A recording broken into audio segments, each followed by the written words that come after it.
normalidad o especificidad.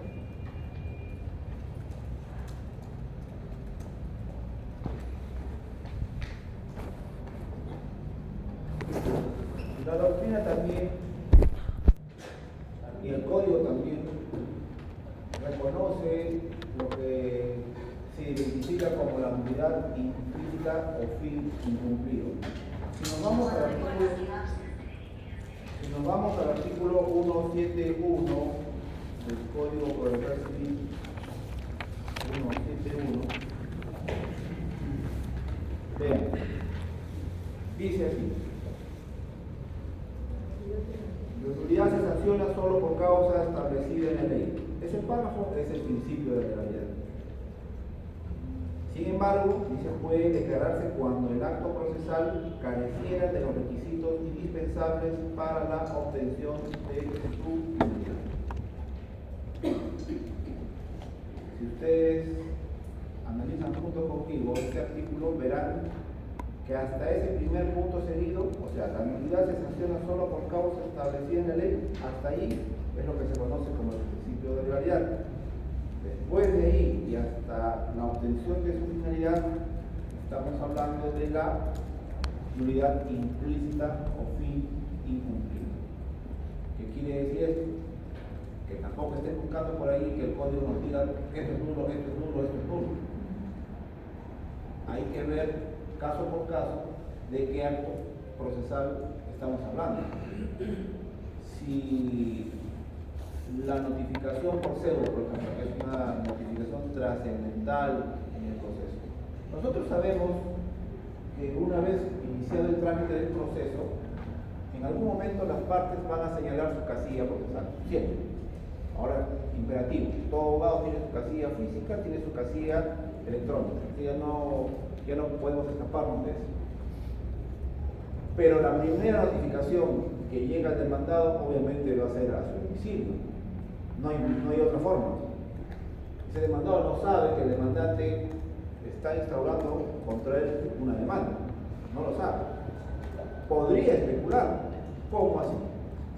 Si me invitan a conciliar, es muy probable que mañana más tarde llegue una demanda, pero no sé cuándo va a ser. Podría ser dentro de los próximos 3 meses o dentro del próximo año, qué sé yo. Entonces, mientras tanto, un debido proceso se garantiza notificándole, obviamente, esa demanda al demandado en su domicilio o en alguno de sus domicilios, porque también podemos tener pluralidad de domicilios en cualquiera de ellos. Y hemos hablado en clase de domicilio incierto por edicto, hemos hablado de pluralidad de domicilios en cualquiera de ellos, y hemos hablado que la regla de competencia es el juez competente del domicilio del demandado. También hemos hablado del domicilio de las personas jurídicas. También hemos hablado de qué más. Puede también que estemos hablando de un contrato donde las partes fijen como domicilio para los fines de ese contrato, para los fines de la ejecución de ese contrato, un domicilio determinado, que no necesariamente va a ser el domicilio reñido. Podría pasar muchas cosas. Pero el tema es que ese demandado tiene que ser debidamente notificado a alguno de esos domicilios. Y esa es una notificación que se tiene que hacer con determinadas formalidades. No vas a notificarlo pues el 25 de diciembre y no por la ventana. ¿Me entiendes? Hay reglas también que están previstas en el Código Procesal Civil. Para contarlo en pocas palabras, si yo llego el primer día hábil, en el horario respectivo, y encuentro al demandado, que es el destinatario de la notificación, y él me dice, sí, yo soy, le entrego la notificación y firma la cédula en señal de recepción, eso sería lo ideal, eso sería lo correcto, y se acabó, también notificado. Pero la más de las veces no siempre va a estar el demandado en la casa, o la casa está vacía. El código dice que si yo voy el primer día, lo busco al demandado, Juan Torres, pero me abre la puerta Luis Pérez, que puede ser su sobrino, y me dice, no, mi tío no está. El código dice, no es que yo voy a ir y voy a regresar otro día cuando me dé la gana. Yo dejo un aviso y le digo, una esquela, señor Torres, he venido a notificarlo hoy día lunes 1 de marzo, y como no lo encontré, le aviso que vendré mañana, martes 2 de marzo. Algo así es una esquela, lo dejan ahí en la casa. Al día siguiente va el notificador, si lo encuentra el secretario, acá firma todo. Si no lo encuentra, obviamente allí puede dejar la notificación debajo de la puerta y ya cumplió.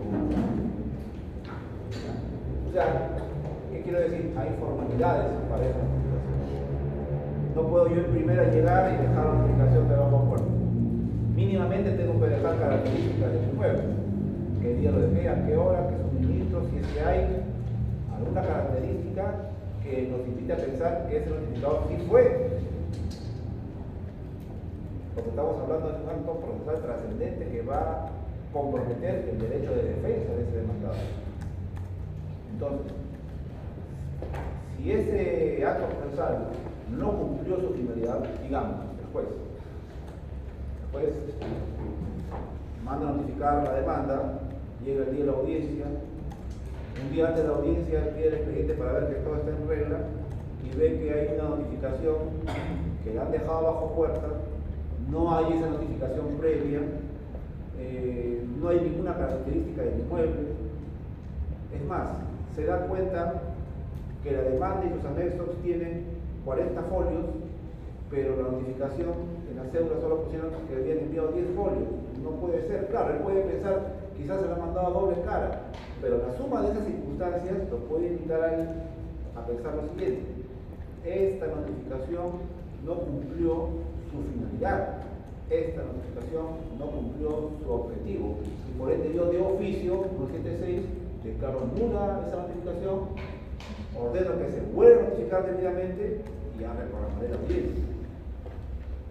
Entonces ustedes nos van a decir, sí, pero ¿dónde está el juez por principio de legalidad? Tiene que decir que cuando una notificación está mal hecha, todo es seguro. Ya les he dicho, no siempre va a estar todas esas reglas del código. Ahí estamos ante una nulidad implícita o fin incumplido. ¿Sí, Maguillo? Sí, tengo una pregunta sobre si cualquier persona puede hacer una esquela. Ya, no. Si yo dije la esquela, también le puede llevar preaviso de notificación, que es el nombre correcto, preaviso, y lo hace solo el notificador. El notificador. Ojo, la pregunta es buena porque no voy a pensarse también, que a veces ha habido prácticas así, en la que el demandante está muy apurado y puede hablar con el secretario, oye, mira, yo mismo voy a llevar la notificación al demandado. Claro, a lo mejor tiene voluntarioso, no tiene nada que hacer y claro, es obvio que quiere que el proceso avance rápido, pero no es correcto, no está bien. No está bien. Puede pasar, claro está, puede pasar que el proceso necesita especial rapidez, de repente está involucrado menores.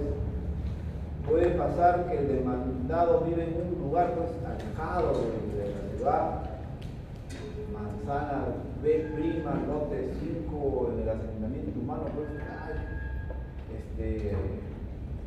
donde ni el güey llega, ¿no? Ni el Google. Entonces allí, si yo mando esa notificación por conducto regular, o sea, a través de la central de notificaciones, es probable que el notificador diga, no encuentro esto. Probablemente. Lo único que hemos perdido es tiempo. Allí el demandante nada quita que le pida al juez, señor juez, ante estas circunstancias yo le pido que autorice o habilite a su secretario de actos externos para que pueda ir a notificar conmigo. O sea, yo lo puedo llevar. Hasta ahí no hay nadie regular. Lo que está mal es que el abogado de la parte demandante vaya a dejar la notificación él solito a la parte contraria. ¿Se entiende el ejemplo? Una cosa es que el juez autorice a su personal a que vaya a notificar de la mano del abogado, que él conoce obviamente el sitio, es una cosa distinta a decirle al abogado de la parte contraria, oye, tú mismo llevas y mañana me traes el cargo. Totalmente irregular, no hay transparencia. Entonces, hasta ahí estamos viendo el principio de legalidad y el otro es de nulidad implícita, ambos regulados en este artículo 171. Veamos ahora el principio de... Vamos a ver el de convalidación primero. El de convalidación.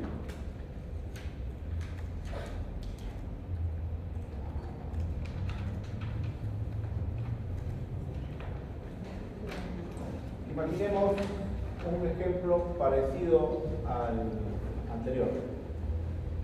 El notificador dejó la notificación al demandado el día lunes, o el martes, y omitió dejar el aviso de notificación el día lunes. O sea, en primera nomás lo dejó bajo puerta. ¿Ya? Allí obviamente hay oficio.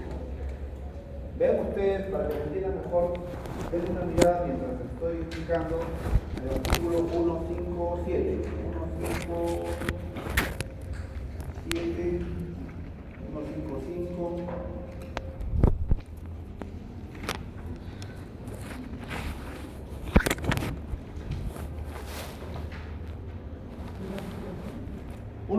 y 161. No lo lean en voz alta, solo denle una mirada. ¿Qué pausa por su bien? 160. No sé, no te preocupes. 162.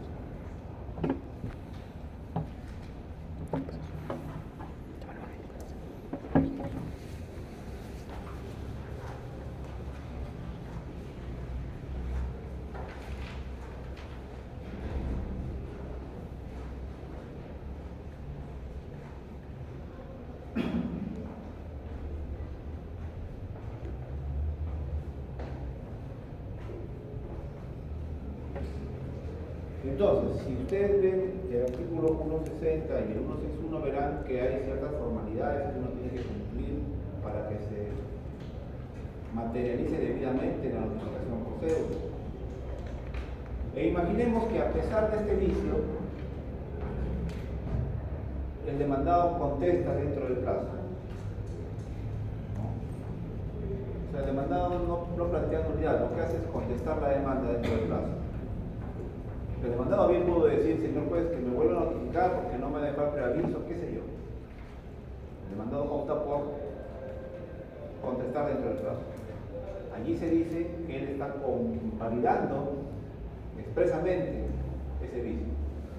Como quien dice, está perdonando expresamente ese error, esa omisión, ese vicio.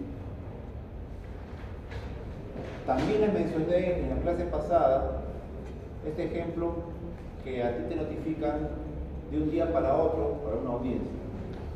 Ustedes saben que tiene que haber 3 días entre notificación y acto procesal, entre notificación y audiencia.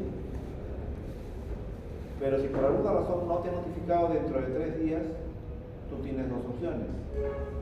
Planteas la nulidad y la reprogramación de esa audiencia, señor juez. Tienen que señalar nueva fecha porque no me has dado el plazo mínimo que el código prevé. Y la otra opción que tienes es simplemente presentarte a la audiencia. Es tu estrategia. No siempre estamos pensando pues en nulidad por nulidad. La idea es avanzar. Entonces, con más razón si eres el demandante, obviamente, ¿no? Sería muy inocente tú como abogado demandante que por alguna razón, carga procesal, error, negligencia, te notifican un día para otro. Y tú como abogado demandante, muy formalito tú, le digas al juez, no, nueva fecha porque me notificó un día antes. Si es tu proceso, tú eres el demandante, no te conviene ir. Vaya usted presente. Ahí usted lo que está haciendo es convalidar expresamente esa omisión, ese vicio. Entonces, miren cómo funciona. A pesar que hay un vicio, se convalida.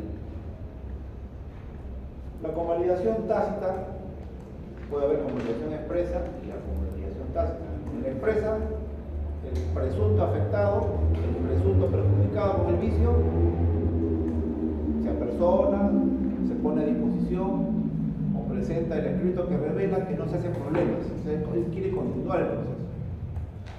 No tiene que decirlo expresamente, basta que se presente en la audiencia, es una manifestación expresa que implica pues que él dejó pasar ese vicio. En cambio, en la convalidación tácita, simplemente el presunto afectado deja pasar el tiempo, deja pasar y no plantea la nulidad en la primera oportunidad que vimos hace un momento, en el artículo 176, ahí es la convalidación tácita. Veamos ahora sí el principio de subsanación. Puede haber un vicio y la pregunta es, ¿y qué pasa si identificamos la omisión, lo subsanamos y eventualmente podríamos llegar a la misma circunstancia. Eso lo van a ver en el mismo 172, líneas más abajo, donde dice: no hay nulidad si la subsanación del vicio no ha de influir en el sentido de la resolución o en las consecuencias del acto procesal. Me remito también al ejemplo de la clase anterior. Digamos que en algún momento del proceso, y antes de contestar, o después que contestó inclusive la demanda, podría pasar, o contestando la demanda, al mismo tiempo que contesta, el demandado dice: yo pido nulidad porque el demandante no presentó copia legible del documento de su DNI. O sea, porque el 425 pide que entre otros anexos presente copia legible del DNI. Es un requisito que... Miren ustedes, ¿eh? La formalidad. ¿Cuál es la formalidad? Presenta copia legible de tu DNI, de tu documento. ¿Hay que respetar la formalidad? Sí. Digamos que en mi ejemplo no lo presentó. O no presentó o la presentó ilegible. Entonces, la pregunta es: si yo permito que eso se subsane, porque hay que subsanarlo, ¿va a cambiar las cosas con el nuevo DNI? O sea, quizás no lo presentó, ahora lo presenta, continuamos el proceso. Pero lo que no voy a hacer es anularlo. No tengo necesariamente que anular el proceso, no tengo necesariamente que retroceder. La idea es evitar el retroceso. Porque si soy muy formalista, y les puse el ejemplo, si soy cuadriculado, formalista, voy a anular el auto admisorio para declarar inadmisible la demanda y darle un plazo para que presente el DNI. El demandante lo va a presentar. ¿Y luego qué? Voy a admitir la demanda otra vez. Y es lo mismo, es un yo-yo hecho. Y es lo mismo. La subsanación no va a cambiar el sentido del trámite. Para evitar precisamente esa inconsistencia de que por subsanar algo voy a llegar a lo mismo, no necesito declarar la nulidad. Eso tampoco significa que voy a perdonar la vida y dejarlo así. Puedo yo como juez ordenar: oye demandante, trae la copia legible de tu DNI, pero no necesariamente, o no debo, mejor dicho, no debo declarar la nulidad en virtud de ese principio de subsanación. Otro principio.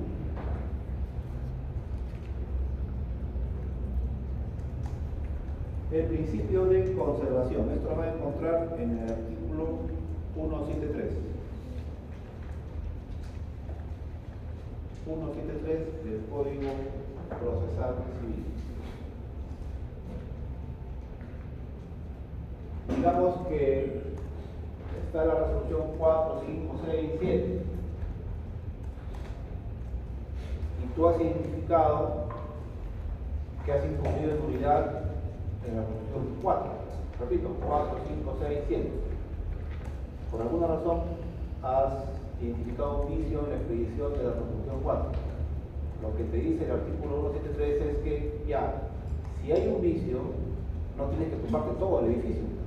Anula la 4, deja subsistente la 5, 6, 7. Dependiendo, claro.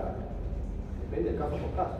Por ejemplo, digamos que son varios demandados y tú en la resolución 4 declaras rebelde a uno de ellos. Declaras rebelde porque no contestó la demanda.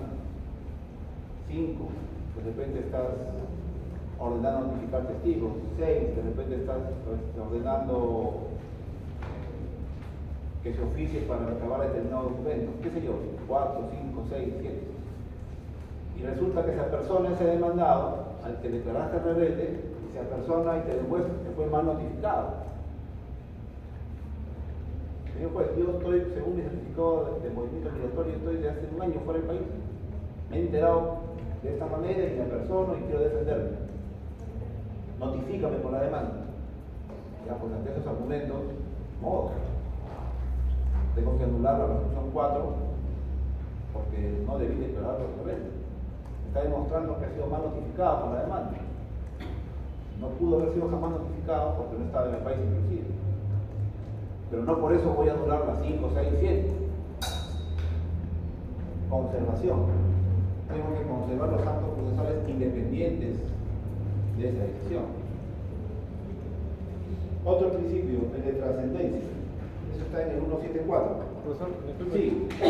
La diferencia entre subsanación y conservación sería que el primero busca enmendar el acto, el segundo mantiene los que no están afectados, es decir, los independientes. Exacto. En el principio de trascendencia, de lo que se trata no es anular por anular. Tiene que haber un perjuicio. ¿Quién lee el 174? Artículo 174. Interés para pedir la nulidad. Quien formula nulidad tiene que acreditar estar perjudicado con el acto procesal viciado y, en su caso, precisar la defensa que no pudo realizar como consecuencia directa del acto procesal cuestionado. Asimismo, acreditará interés propio y específico con relación a su pedido. Este artículo es muy interesante, se puede interpretar de muchas formas, pero una de ellas es la siguiente. Y me remito al ejemplo que puse al principio, cuando el juez por alguna razón omitió tomarle juramento al testigo. Tomar juramento al testigo es una formalidad. Y ustedes dirán, pues claro, usted nos ha hecho leer el artículo 9 del título preliminar que dice que las formalidades de este código son imperativas. Pero, y digamos que el demandado, a quien no le convino lo que dijo este testigo, después de terminar la diligencia, presenta su escrito diciendo: señor juez, pido nulidad de esa declaración porque no le tomó usted juramento. La pregunta que hay que hacernos es: ¿y qué te perjudica que no le tomó juramento? ¿Te hace daño? ¿Qué te ha limitado a ti? ¿No? Imaginando de que no estuvo presente en la audiencia, ojo. A ver, nuevamente. Demandado, por el día de la audiencia, donde viene el testigo, declara el testigo, no le toman el juramento, escuchen bien, no le toman juramento, y ese testigo dice cosas que no convienen a la estrategia de defensa del demandado. Demandado que, repito, no vino a la audiencia, no estuvo presente ese día. Pero cuando ha tomado conocimiento del texto del acta, se da cuenta que no tomaron juramento, o a lo mejor le tomaron y no pusieron en el acta. La cosa es que no hay juramento. Entonces ese demandado, invocando la formalidad de tomar juramento, pide nulidad. Lo tendríamos que declarar improcedente. ¿Por qué? Porque no hay perjuicio. ¿Qué lo perjudica? Nada. Hay un vicio, hay una formalidad omitida, sí, pero no acarrea nulidad porque no te perjudica. Cambia el escenario. ¿Qué pasa si el demandado sí estuvo presente, declara el testigo, hace preguntas a ambas partes, termina el acta, ambas partes presentes con el testigo, y en un siguiente escrito el demandado nos alerta de que nulidad por falta de juramento? ¿Cómo lo declaramos? Creo que eso puede proceder porque no sé qué impacto tiene el juramento, pero creo que tú, cuando juras, creo que por la Biblia, estás diciendo que lo que dices se ajusta a la verdad. Es como una declaración jurada, pero a nivel de la Biblia, creo. Ya, entonces, si tú no juras, entonces la otra parte sí puede legítimamente decir, él en un futuro puede decir que no, él mismo puede usar ese no juramento para beneficiarse, porque dice: yo nunca juré. Ya. Mintió, vamos a decir. Ya, la observación es válida. La formalidad completa es la siguiente: al testigo se le toma juramento y además se le leen los artículos del Código Penal que dicen que mentir en juicio es delito. Esa es la formalidad completa. Ya, pero eso podría beneficiar, entre comillas, al testigo que mañana más tarde podría decir: a mí no me leyeron el Código Penal, a mí no me tomaron juramento. Pero respecto a las partes, ¿quién lo afecta? Sí, la niña. sí tiene relevancia porque hay prejuicios justamente en una parte. Entonces, lo que yo quiero plantear es lo siguiente, de que si es que una parte, o sea, póngase usted con una mentalidad que el testigo va a decir tal cosa, usted sabe, sabe los hechos, la versión del testigo dice algo totalmente diferente y no la tomamos justamente por elemento. Ahora, el testigo si bien puede decir que no tenía conocimiento de las repercusiones, más adelante se descubre que era así. Ahora, entonces sí se podría pedir nulidad, porque justamente está perjudicando, no dice que la excepción es el perjuicio, entonces ahí se aplica. Ya, a ver. Se podría anular eso, o sea, el hecho de no tener un juramento, a pesar de que dijo que solamente es ¿qué pasa? Ahí llega a tener relevancia. Ya. Todos estos principios también en la observación. La pregunta. Voy a apuntar las preguntas o los comentarios de Sora y Madilla para mejorar tu respuesta. Miren, todos los principios de alguna manera están concatenados. Yo les puse el cambio de escenario en el caso de que el demandado estuviera presente en la diligencia, preguntó inclusive al testigo y luego en otro escrito quiere plantear la nulidad. Yo personalmente diría es improcedente, no solamente porque no te perjudica en nada, sino porque no lo planteaste en la primera oportunidad. Fíjense ustedes el cambio de escenario, cambia todo, ¿no? Si tú creíste que había un vicio, debiste plantearlo en la misma audiencia. Es más, si lo hubieras dicho ahí, lo hubiéramos funcionado. Segundo, claro, si queremos llevarlo esto a un extremo, en el sentido de que el cambio de juramento puede cambiar el escenario, podríamos sustentarlo. Pero yo quiero apelar al sentido común. Viene un ciudadano, con su DNI, reporta sus datos, está ante una autoridad, está ante un juez. Lo mínimo que le va a preguntar el juez antes de tomar la declaración es si conoce las partes, obviamente se conoce por lo menos a una de ellas, porque va a declarar sobre hechos que tienen que ver en el proceso. Es más, el juez mínimamente le va a decir, oye, mira, te hemos llamado porque tal parte ha pedido tu declaración, tiene que ver con esto, tiene que ver con un accidente de tránsito, usted estuvo allí, sí estuve allí. Entonces, a continuación, te vamos a leer las preguntas, los abogados te van a preguntar, tú vas a responder. Punto. Por sentido común, nadie viene ante un juez a mentir. Estoy argumentando. En principio, nadie viene, o no debería venir con esa intención. Y claro, sigamos en eso.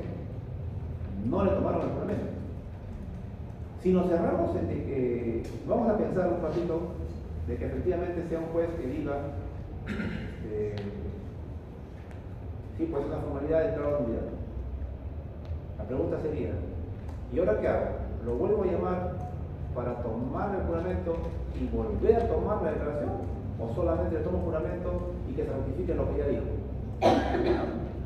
¿Me siguen? ¿Se dan cuenta? Lo más probable es que tome el juramento y se ratifique en lo que ya dijo, porque el testigo no va a cambiar. O sea, si ha dicho la verdad, no va a cambiar. Pero si es nulo, ¿por qué no tendría valor lo que dijo? Pero que en la unidad no necesariamente por conservación vamos a destruir todo lo que... Es más, por razonabilidad, lo que el juez va a cuidar es proteger esa declaración. Claro, o sea, lo que el juez va a querer es lo siguiente, no es que lo que él quiera por su deseo de él, sino es que a veces ha tomado una hora tomar la declaración del señor. Se supone que todos estamos trabajando en serio, tanto el juez como el testigo, y por esa formalidad no vamos a retroceder. Ahora, usted me diga ya, pero insisto en que ya, le tomamos la declaración y vuelve a usted a declarar. Es muy probable que sea idéntico o se parezca mucho a esa otra declaración. Entonces, básicamente vamos a terminar en lo mismo. Por eso decía que está compaginado, porque podríamos llegar también a aplicar el principio de subsanación. ¿En qué va a cambiar eso? El testigo va a terminar declarando, si no lo mismo, algo muy parecido. Además, se nota la mala fe.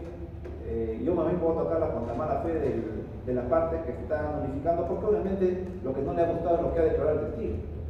¿No? Ahora, ¿podemos estar, que ellos tengan toda la razón? No, podemos debatir. ¿Podría usted buscar en doctrina? No, doctor, he encontrado una jurisprudencia o la opinión académica que la falta de juramento sí en la realidad, que no se aplique. Es un ejemplo para el principio de trascendencia. Digo, acá, bien, sería un bonito debate. Sí. Sí, ayer, ¿no? Sí, profe.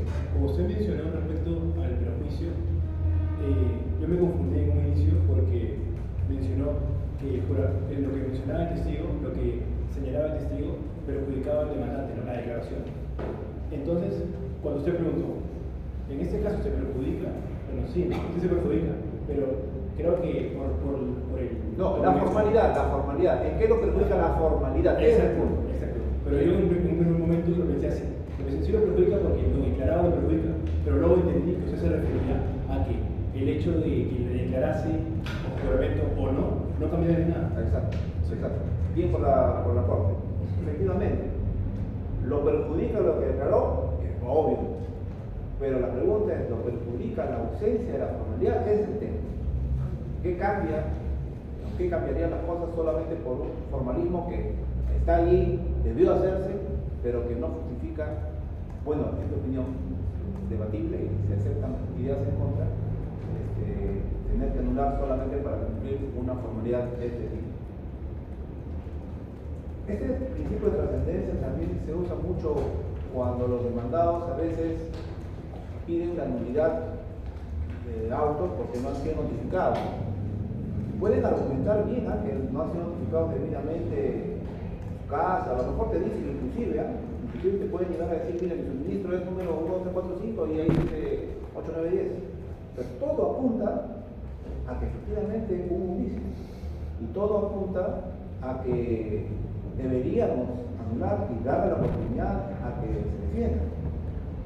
Pero, subrayo, este artículo 174 exige a quien notifica, o sea, quien pida nulidad, debería decir cuál es el perjuicio que le causa.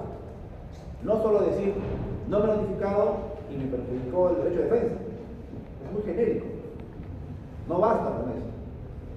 Tendría que decir, señor juez, no me he notificado y por culpa de esta omisión me han impedido decir que yo también cuento con un título que es el título de propiedad expedido en tal fecha por el COJOP, digamos. O sea, nos está revelando un hecho trascendente que no le hemos permitido alegar por culpa de este vicio, ¿me entiendes? O sea, no solamente el vicio por el vicio, no solamente la omisión por la omisión, tiene que haber un plus. ¿Cuál es el plus?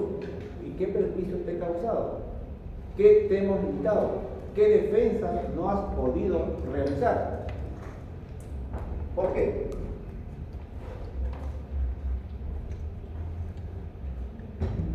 Y en su caso, precisar la defensa que no pudo realizar como consecuencia directa del acto procesal cuestionado. Si no le exigimos esto a quien plantea la nulidad, y esto tomen ustedes en cuenta como abogados que podrían eventualmente tentar una nulidad por este motivo, si no le pedimos que precise cuál es en concreto, no en el aire, señor juez, vuelva a notificar la demanda porque me ha restringido el derecho de defensa, eso es muy genérico. Si no le pedimos que sea específico, ¿qué puede pasar? Y que también he visto en la práctica. Nos apoyamos en la formalidad, efectivamente, la notificación no dio su destino. Ojo, está claro que ese demandado, desde que está pidiendo nulidad, es obvio que ya sabe del proceso. O sea, es una obviedad, pero está claro que sabe del proceso. La pregunta es, ¿debemos retroceder o no? Y yo digo, ¿dónde está el perjuicio? Si no le pedimos que sea específico, va a pasar fundada la nulidad, notifiquemos con la demanda y el demandado a veces cae en rebeldía, no tiene nada que ofrecer, no tiene nada que decir. Y si dice a veces es puro aire, no tiene pruebas. ¿Qué hemos conseguido con eso? Hemos retrocedido solo para nada. No son muchos los casos, pero hay casos donde los demandados consiguen la nulidad, le notifican nuevamente con la demanda y no avanzan nada porque vuelve a caer en rebeldía. Entonces es importante preguntarnos tanto del lado del juez como del lado del abogado, tener la asertividad, la eficiencia de plantear no solamente la nulidad por nulidad, sino decir cuál es la defensa que no pudiste realizar, cuál es la prueba que no pudiste ofrecer por culpa de ese mal emplazamiento. ¿Me siguen? Pero en todo caso ahí tiene la convalidación porque ya ha contestado se ha personado el proceso después, porque para que presente la unidad del perjuicio de otra sentencia, evidentemente se presentó el proceso. O sea, Claro, pero quien se apersona y pide nulidad no está convalidando, ¿no? Quien se apersona y pide nulidad no está convalidando, al contrario, está subrayando No, pero el mismo hecho de presentarse ya estaría diciendo cómo se enteró del proceso. Ah, claro, sí, de ese punto de vista. De ese punto de vista sí se puede decir que ya toma conocimiento del proceso, eso es importante.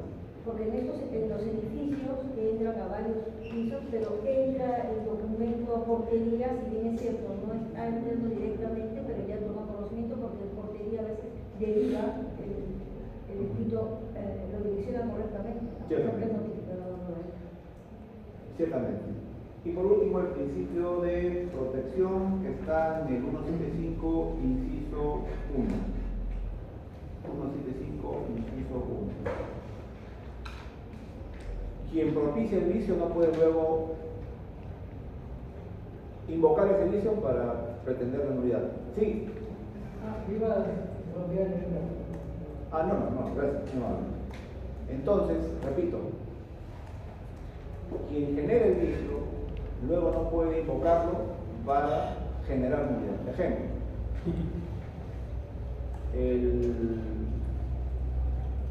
el mandante tiene un abogado con un domicilio procesal específico. El abogado Pérez en su casilla número 123 y así avanza el proceso.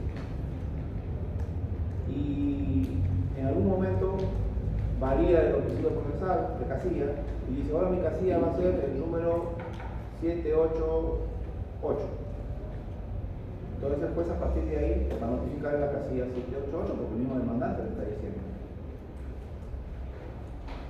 El proceso va a avanzar y luego el mismo demandante dice nulidad de esa notificación o nulidad de esa resolución porque el verdadero domicilio de mi abogado es el 789. Yo por error señalé el 788 cuando en verdad es el 789, así que nulidad porque ha notificado mal a una casilla inexistente o que es de otro abogado. Y puede ser muy verdad que efectivamente la casilla sea inexistente o sea de otro abogado, pero el tema es que él mismo, por su error, nos ha hecho incurrir en esta situación. Tú no puedes generar el vicio y luego agarrarte de él para perjudicar el trámite del proceso. Esta es la regla, pero claro, hay casos y casos, ¿no? Dependiendo, ¿no? A veces es una sentencia la que se ha expedido y a veces ahí los jueces podríamos flexibilizar. La idea es garantizar siempre también el principio de doble instancia. Pero estos son los principios con los que trabajamos en sede judicial. ¿Preguntas hasta aquí?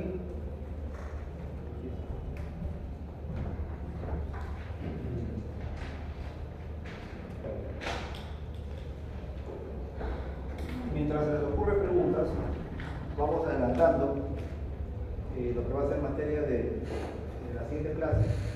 Quizás algo ahorita, una pincelada, es los medios impugnatorios. Eso creo que tocan en el siguiente módulo, medios impugnatorios. Y hemos visto la unidad como medio impugnatorio, pero ahora faltan los medios impugnatorios propiamente dichos, que son el de reposición, el de apelación y la casación. ¿Ya? Estos son los medios impugnatorios de los que vamos a tratar en la otra clase. Solo como introducción, decirles que cada tipo de resolución tiene su correlato o su respectivo medio impugnatorio. Ustedes ya saben distinguir entre decreto, auto y sentencia. Saben que el decreto es una resolución, las tres son resoluciones judiciales. Saben que los decretos son de mero trámite, no deciden nada trascendentales del proceso, son, repito, actos procesales de mero trámite.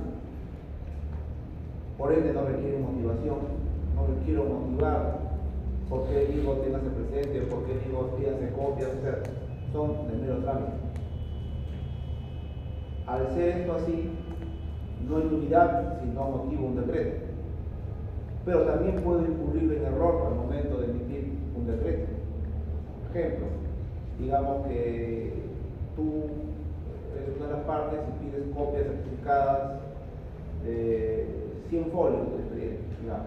Yo quiero que me pida copias certificadas de 100 páginas de expediente, desde la demanda hasta la audiencia, digamos. ¿Para qué lo quieres? Puede ser que lo quieras presentar a un procedimiento administrativo, puede ser que lo quieras para otro proceso judicial en trámite. Es tu derecho pedir copias certificadas, no te las pueden negar.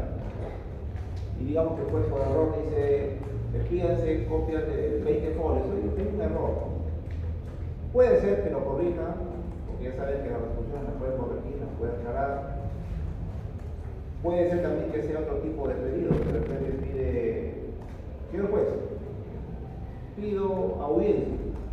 Ya los demandados han contestado, uno de ellos ya fue declarado rebelde, y en consecuencia pido audiencia. Pido que usted convoque a audiencia. Una de las partes pide su juez. El demandante generalmente, que quiere impulsar. Y el juez le dice, le contesta con una resolución diciéndole, pídese oportunamente porque falta notificar al demandado tal.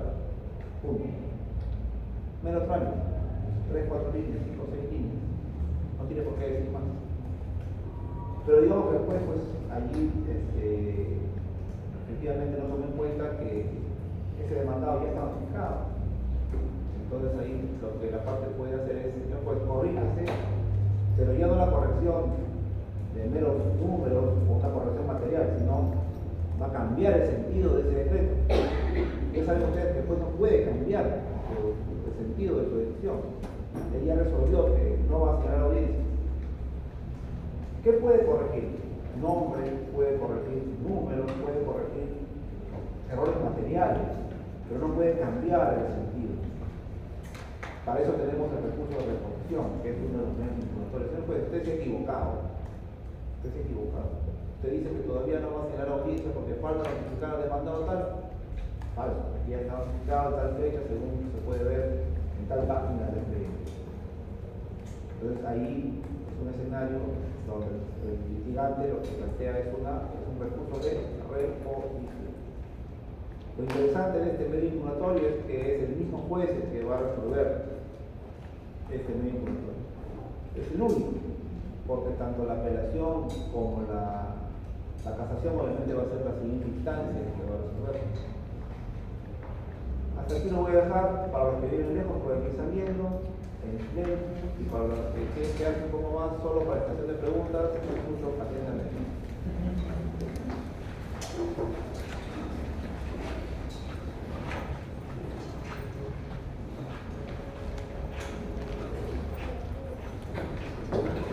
¿No preguntan? Bueno, si la pregunta. Sí, la explícita.